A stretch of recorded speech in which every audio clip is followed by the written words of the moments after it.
They typically have access to information that most people don't. And furthermore, they've got resources to act on that information when it's given to them.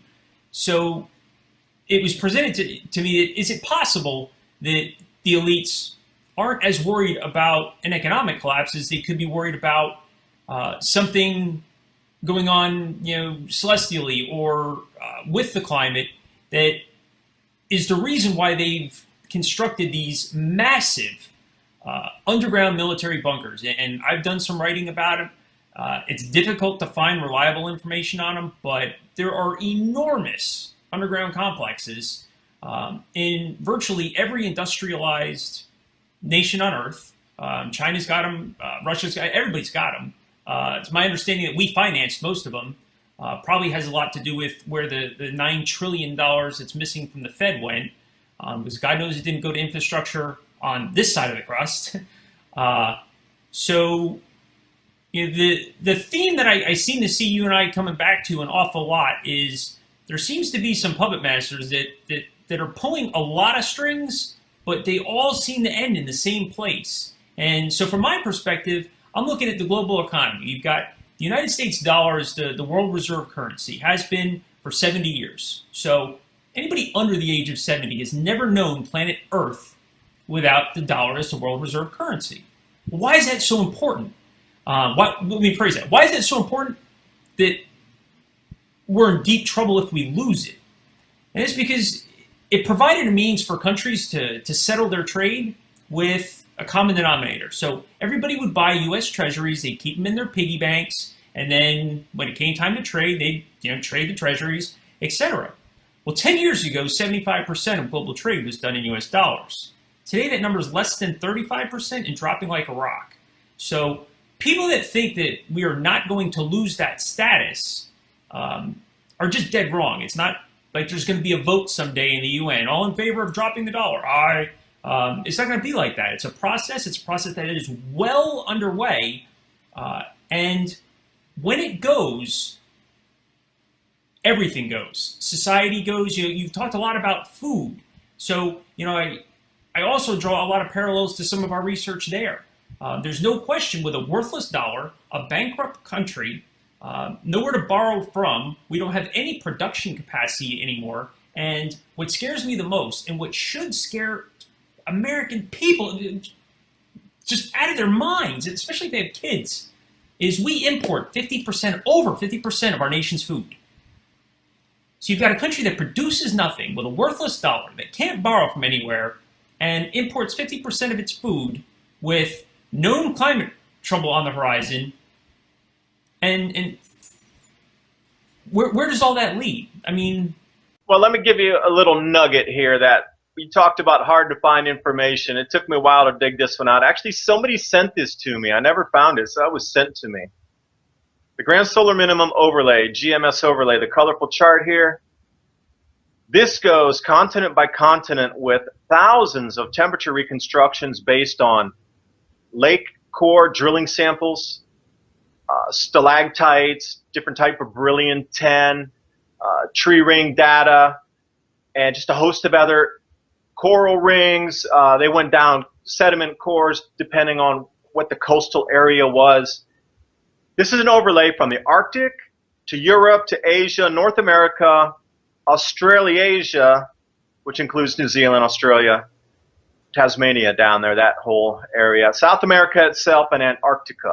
Now, they've overlaid all of these on top of each other on what happened during particular time frames. Now, knowing when cycles come up again, when was it coolest? In the 1600s, and you can see clearly where all of these areas are overlapping. They have a really good gauge on what's going to happen, and I do talk about food supplies a lot because hungry people are, shall we say, desperate and uncontrollable, and you don't know their moves.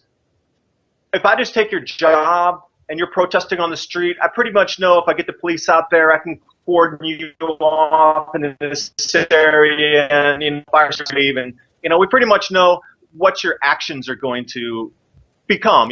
Stimulus A is going to produce response B, and that's pretty much it when everything's stable. And even in the worst riots, things are still controllable with Army. When you get out people who are hungry and they're going to die anyway, or their children are going to die from starvation, that's uncontrollable. You really lost control of the society at that point. And everything we see up to this present day is all these conflicts you're seeing on the planet is the pre-preparation to militarize everything to try to control this when it happens. So all these fake wars you're seeing, the Syrian conflict, the whole Middle East destabilization that's been going on for several years, the whole saber rattling that's going on across Asia, everything that's happening in North America, the whole trade and treaties, the South American areas that are starting to fall apart economically, including Venezuela as the center point there. It's all to allow military and police to come out where you're going to think it's normal because there's so much chaos going on. That is going to be used as like a moving pawns on a chessboard. They need to get that in place because they know this is coming. And also the second part, Michael, I'll let you back at it. This economic collapse, and you see what's happening in India with the 500 and the 1,000 rupee notes being taken out of circulation and people losing their entire life fortunes that don't have access to a bank, that don't have the ID to cash that money in. And then just instantly they said the other day, oh, it's done, you can't cash it in any longer. People lost their entire life savings. These are the poorest of India that couldn't get to the banks to cash in the notes. You're seeing it everywhere, devaluations of currency. They're not going to let you move around the planet. They're going to stop you from moving. They're going to collapse.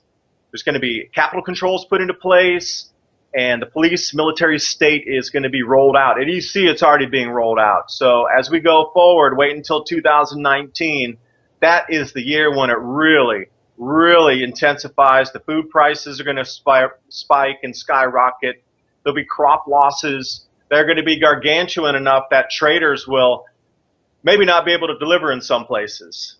And I'll leave it right there. You're speaking from a weather perspective. I'll be honest with you, David. I hope Purely from weather. I hope we see 2019. I hope I see 2019. And that may sound melodramatic to some, but at the end of the day, I don't know how much. It kind of goes back to that very first question. How do you convince somebody? I wish I knew, because there's just, it's just arithmetic. When there's nowhere left to borrow from, you have no means of production, you don't have enough food, sooner or later people begin to hurt one another to survive. That's just what's going to happen. And as far as the plan to control it, I mean, my goodness, if most people knew the degree to which the government has already passed legislation. I mean, we're light years beyond conspiracy theory. In some of my posts, I linked to almost 2,000 pages, and they're directly off of the White House, Congress, the U.S. Army, the United Nations, a couple Freedom of Information Acts. I mean, directly from sources. So I'm not linking to blogs to get this information, and the intricacy to which they had planned to wage war on the citizens. I mean, that brings in the FEMA camps, the absolute police state that I know is coming. Again, with the economy, it's just about arithmetic. There is no avoiding it. With the weather, I'd like to think, with my ignorance of it, that maybe there's a chance it wouldn't be that bad. All I know is there's a 0% chance that anybody on the globe outruns this collapse. And the reason I know that, to just boil it down to its simplest, practical modern day example, is Deutsche Bank. One bank on the entire planet. Think of how many banks there are.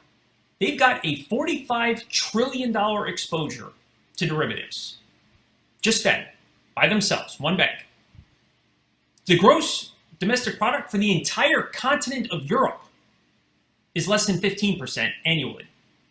So you got one bank that's exposed over 3 times the annual GDP of an entire continent. Now let's add all the rest of the banks.